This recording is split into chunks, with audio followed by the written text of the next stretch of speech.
Hi, welcome to Grounded Growth Podcast. I'm Nicole Ghirardi. And I'm Stephanie Petry. We believe that grounded growth comes from being intentional about compassionate connections that are beautifully balanced while flourishing in faithfulness. Each week, we will share real conversations, encouragement, and simple systems to help build a life that feels steady, aligned, and grounded. So sit back, maybe grab a coffee, and join us where clarity meets calm and growth feels intentional. Before we dive in, if you want to make sure you never miss a conversation, hit that subscribe or follow button right now on whatever app you're listening on.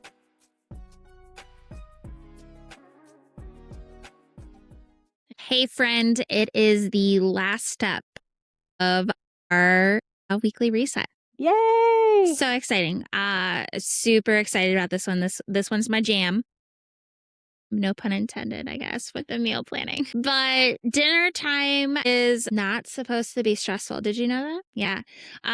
Long moons ago, I stressed about meal planning, cooking, and despised it. But now meal planning, like for me, is like peace. I mean, it's not stressful whatsoever. So in this episode, we're going to walk you through all of the things of the messy and tips and tricks of all of the things of how to make meal planning more peaceful and less stressful, and all of just kind of helping with the decision-making process, I feel like. Because I feel like that's where we always fall of, I don't know what to make for dinner. And the lovely question that I always get is, Mom, what's for dinner? So I've created a easy way of them knowing what's for dinner, as well as making sure that it fits my routine versus, making it like a 4-course meal, because Ghirardis don't have 4-course meals except for on the weekends if James wants to cook, because I'm not doing it.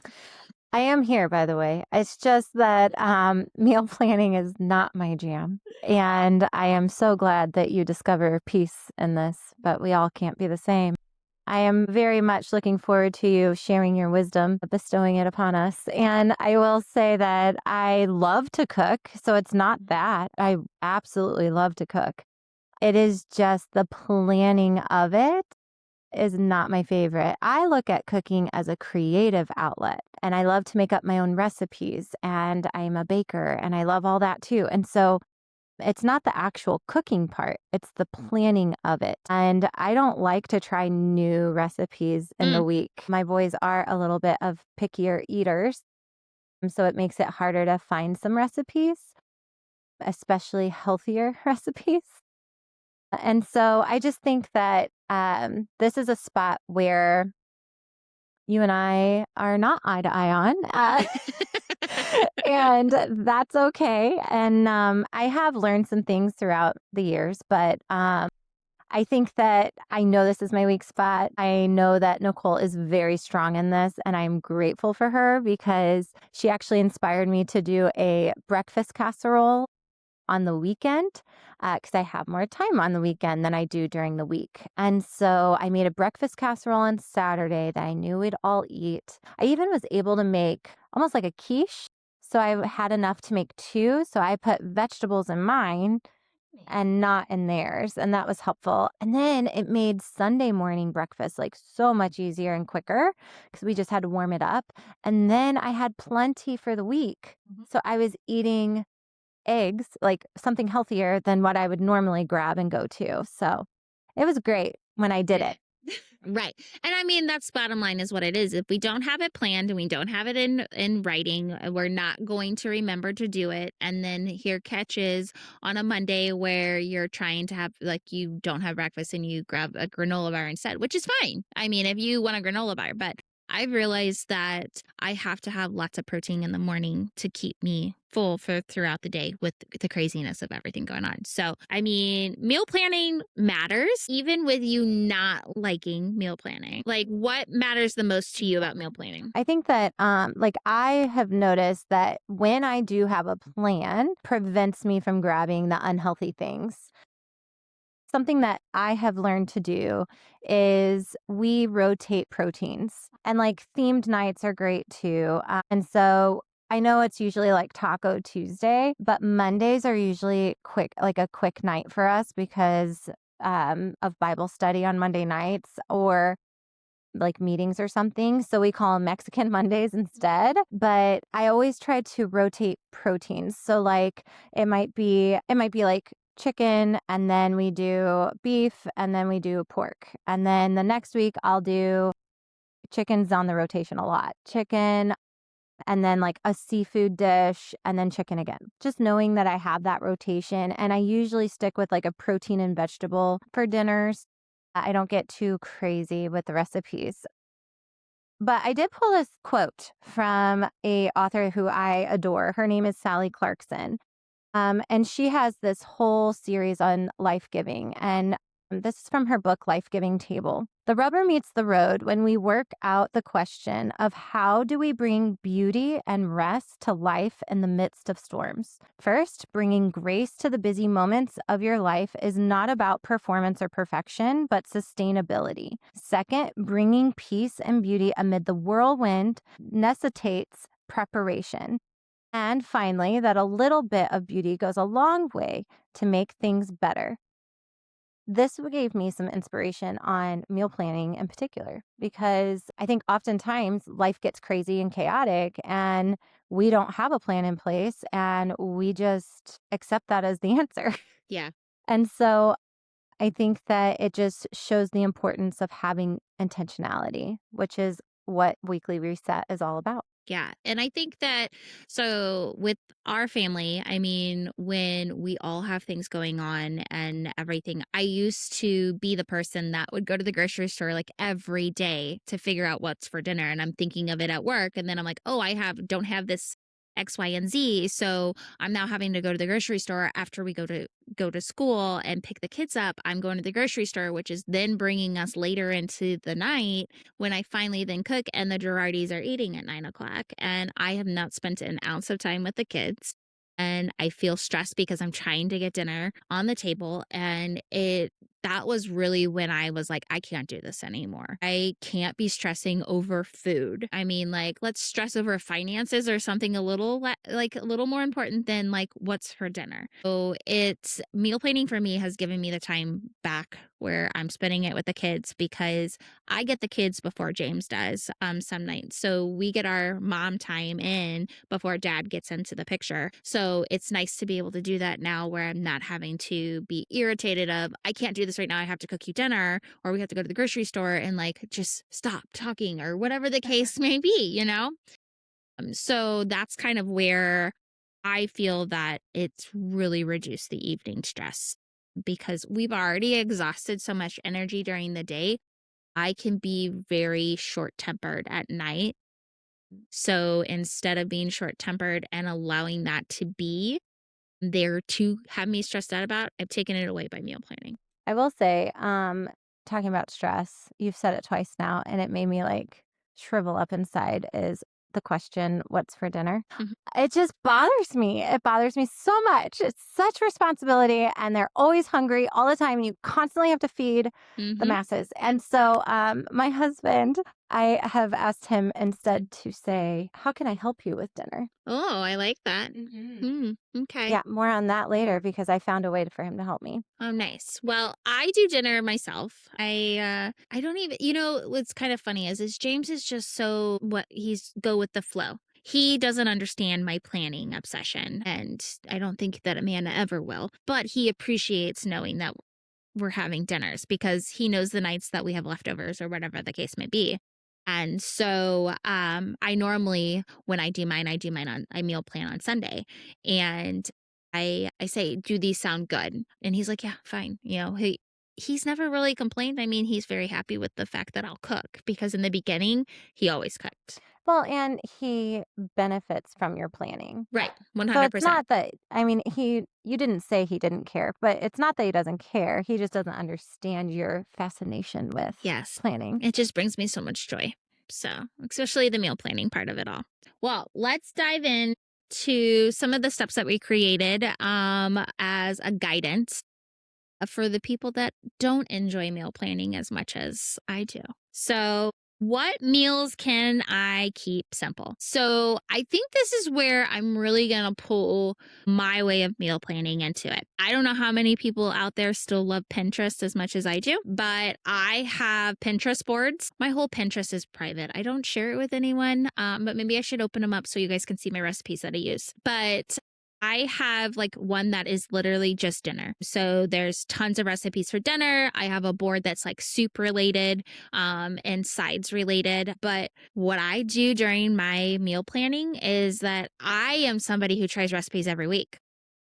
I don't make a lot of the same recipes. So I like to venture out, but I have to follow the recipe. I can't make my own recipes. Like you're very creative with that. James is really creative with that. I could give him ingredients and he would whip something up and I'd be like, no, we were going to have mac and cheese because I had no idea what you're making. But I literally just go through and I pick out the things that look yummy. We do a chicken, we do a beef, I'm not a big pork person, but James likes pork, so we add a little pork to it. It's I just whatever looks super yummy, I put it in that Pinterest board. And then when I pull the recipe, I create a board for that week. So then that way I have my recipes in the week. So for instance, like when I did the first week of December, it was just a 12-1 board and it had my 5 recipes. I meal plan 5 days during the week.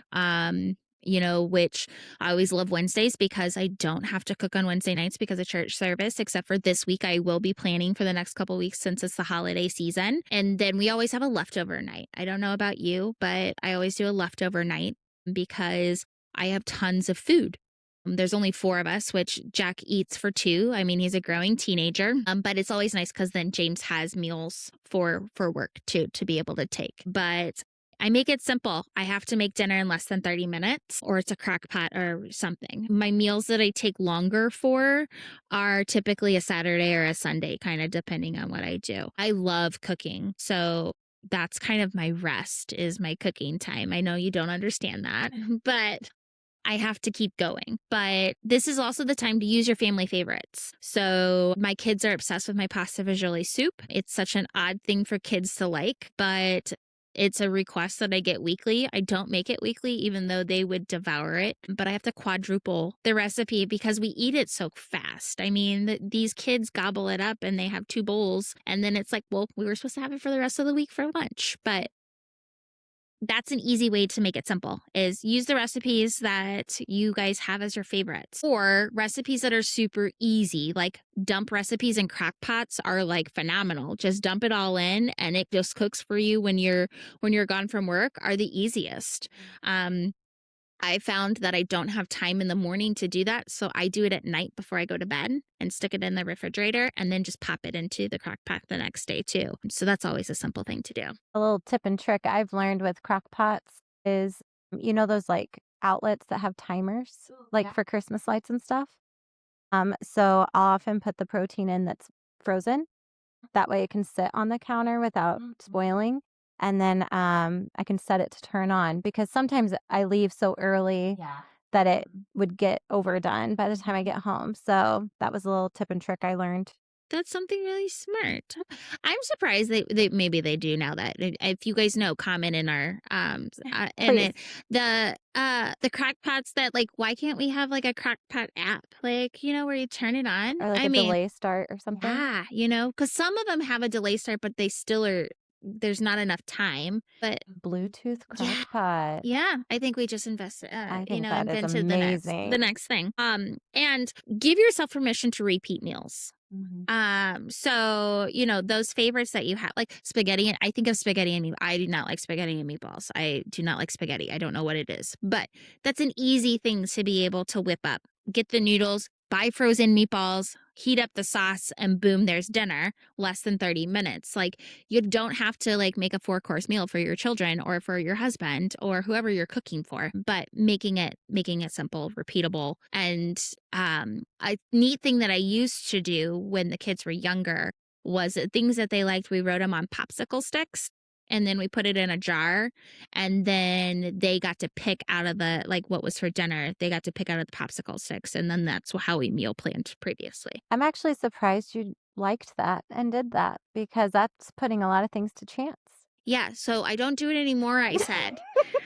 I now do it. I do it my way now. And the kids, Jack's at the point he doesn't care. As long as this broccoli isn't the main star of the dish, he's fine. He can pick out, he's like realized he can pick out mushrooms because he's not a mushroom fan. Jojo really will eat anything minus this girl. It's funny. She won't eat a hamburger, but she'll eat meatloaf or a meatball. And so I don't understand her reasoning, but I mean, I don't have time to make another meal for my children. So we have what we have, and you're going to get full from it, and we're going to move on with our life, and we're going to wake up and do it all over again. That is something that I've talked to friends about is like, what do you do when your kids won't eat the meal that you have made? Like, that's a whole thing, and everyone does it so differently. And so we always did no thank you bites, especially when Travis was very young. And then he had to try it first and give it a good try before he could say no thank you. And then he has to make his own dinner if he's not going to eat smart. what we eat. So he has certain meals that he can make himself, and so that's what he'll do. I will say now that he's older, though, he tends to eat, or maybe it's that I have chosen better of things that I know he'll eat. You shared a lot of really great practical tips. Some that we do is instead of Pinterest, we use our Google Calendar for meal planning. I'm able to put the link to the recipe in that day. And then, a lot of times Adam will start the recipe before I come home. But that was last year. Now I have a job at a different school, so I get home a little earlier. So our rhythm's a little different. But that is something that it allowed me to kind of organize the recipe with the day where we all had access to. And then also just using the shopping list on Alexa is helpful. That way everybody has access to it and can add to it as needed as we. Although sometimes she will understand it in a different way. Yeah. And then you're having to figure out what this is on the shopping list. So that's always a fun game. And then you have annoying little brothers who like to put silly things on there instead. Yes. I mean, and that just makes it a little more efficient, though, like being able to have, and I haven't dabbled into this, but Alexa has her own recipe cards. And so you can add a recipe to it and then say, Alexa, pull the recipe for pasta fagioli and add all the ingredients into. So that's something I'm gonna have to look into. Because and they do make apps for this too, where you can attach a link to the app and it will create your grocery list for you. So those are handy. Of course, you have to pay for them. So that's why I went to my weekly reset of I'm just going to get down to the nitty gritty, write down my meals, and then I immediately add all of the grocery items. So then that way, then I do my Walmart cart. So then that way, then I can go to the grocery store or, go to the Walmart cart and just get them ordered because it saves time because you're already in the recipe because you're looking at the recipe that you're making. You might as well write down those ingredients. That makes sense. Yes. And pickup orders are so life-giving. Yes. That and Amazon. I mean, I feel like we're spoiled these days, mom doesn't understand the fact and I'm like, just put it on your Walmart cart and have it delivered. You can even use my subscription. And she's like, I like going to the store. And I'm like, yeah, but then I buy a ton of stuff that I don't need. Right. And I'm like, I'm saving time so that I could do something else. So I'm not a grocery. I don't like going to the grocery store. Not either. Not at all. Yeah. No. Okay. So moving on. So we said how to map it out. We're kind of getting into the quick and easy meals too. But where do you need that flexibility? And so knowing that busy nights mean that you need a quick and easy meal. And so placing those where they need to be. We mentioned crock pots earlier. That's usually my go-to for crazy busy nights. Did you have any others that you wanted to share? Give yourself grace and order pizza when the time comes. If you don't have time. I feel like our easy thing with that, if you don't want to spend the money, is make homemade pizzas. It takes you no time whatsoever. Have you ever done that? Oh, yeah. Petry's Pizza. It's a nice little quick and easy thing for kids, too.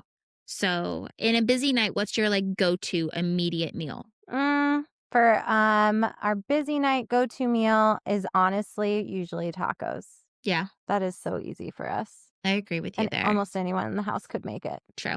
Yeah, I think ours, because the kids love pasta so much, it's tortellini. Make a thing of sausage, make your tortellini and just use jarred Alfredo and mix it together, and they're in heaven. And garlic bread. I Oh, mean, that's a win in the Petry yeah. house Yeah, too. you have to have bread. And so it's just so tempting because if you have one, you have to have two. I mean, even numbers. So it's hard to do sometimes. But So what's a break meal? break meal.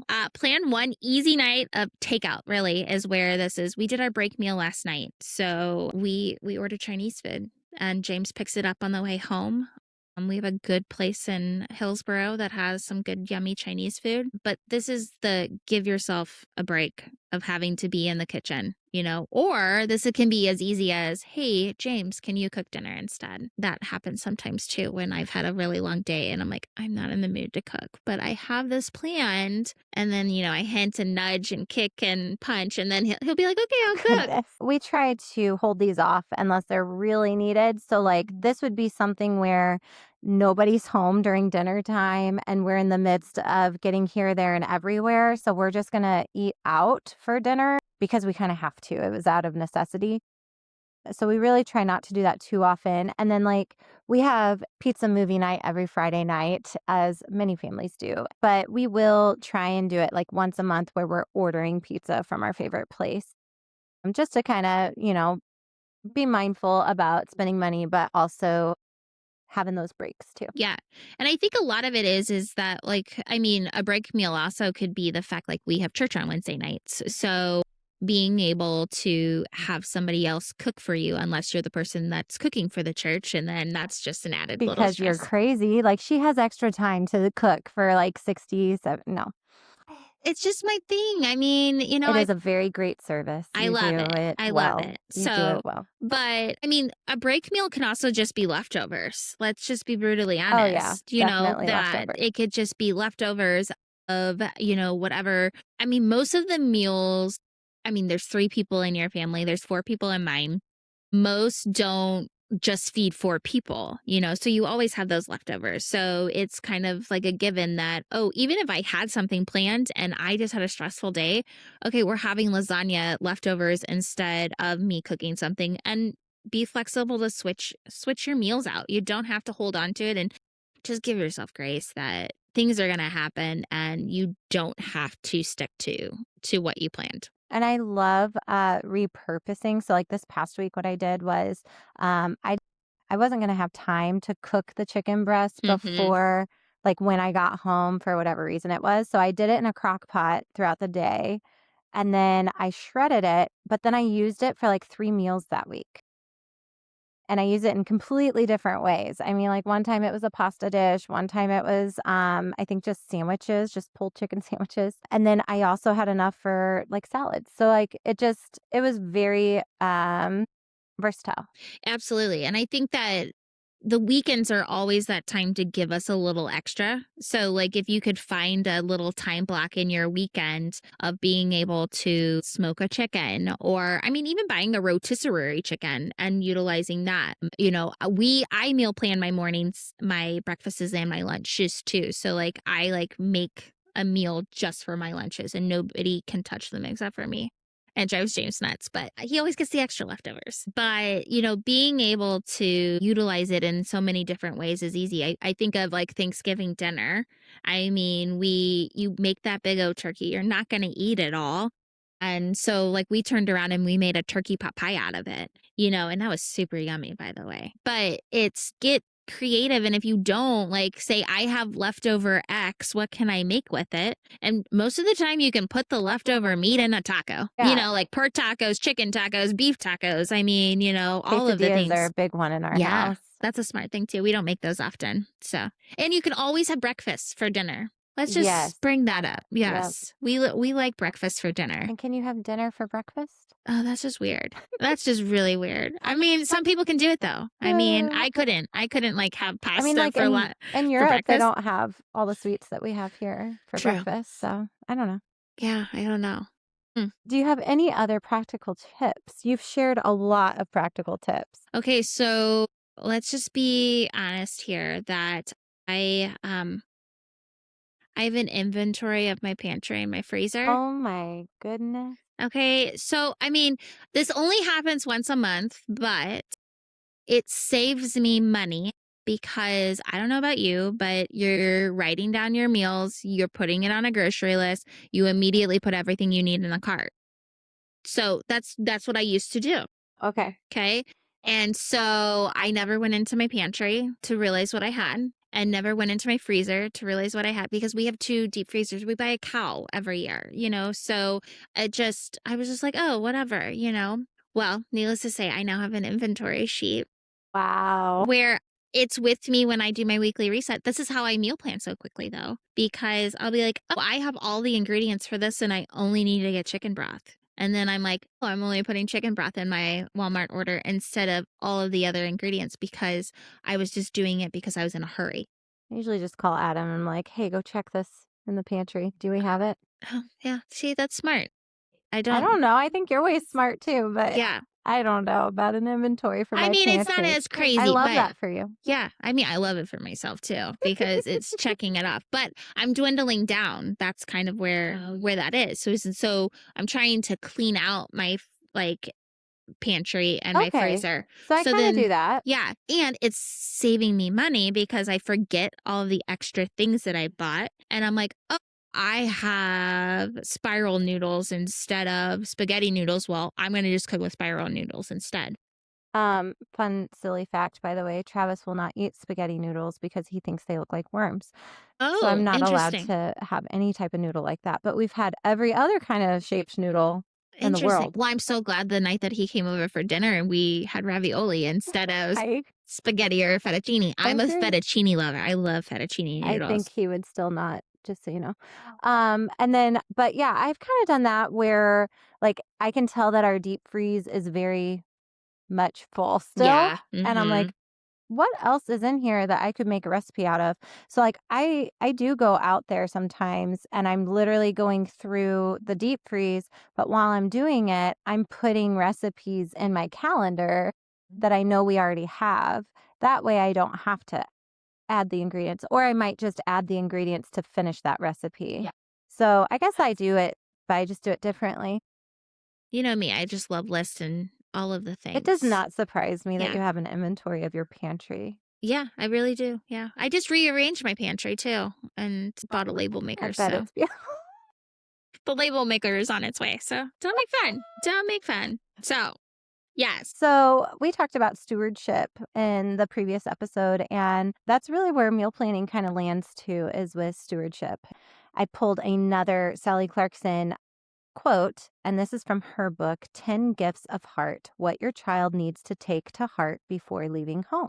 You are called to subdue your domain, to bring life, joy, and beauty to every part of it by doing all the work that is required to care for the place you call home and the people you call family.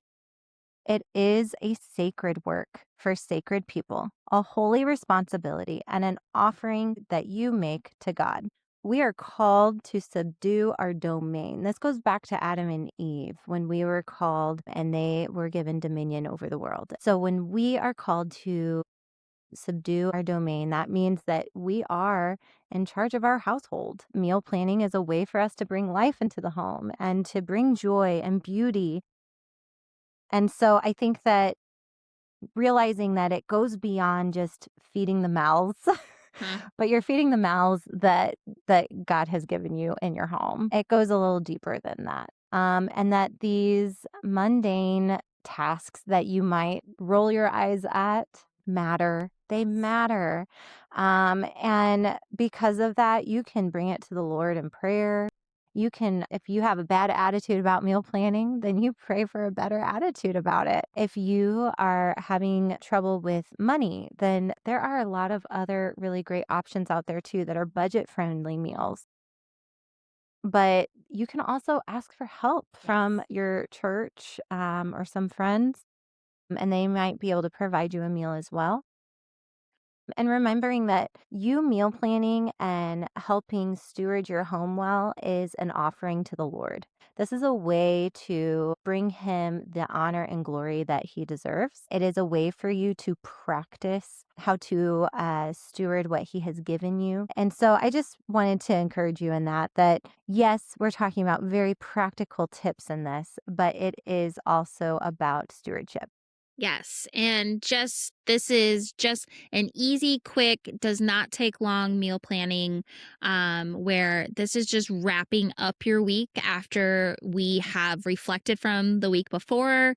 We have prioritized the non-negotiables. We've now done the habits of anchoring our habits that we're trying to create for the week.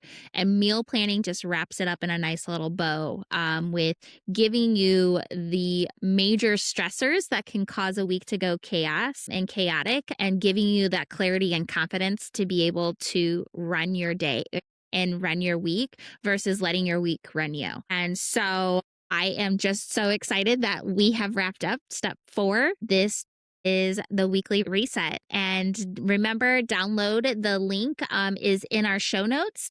Go to our website, reach out to us, Facebook and Instagram. We'd love to be able to hear how it's going for you. Until next time, we can't wait to talk to you guys again. But bye, friends. Thank you for joining us for another episode of Grounded Growth. We hope today brought you clarity, encouragement, and a gentle reminder that you're not walking this journey alone. If this episode spoke to you, we'd love for you to share it, subscribe, and leave a review. We'll see you next week. Until then, stay grounded and keep growing.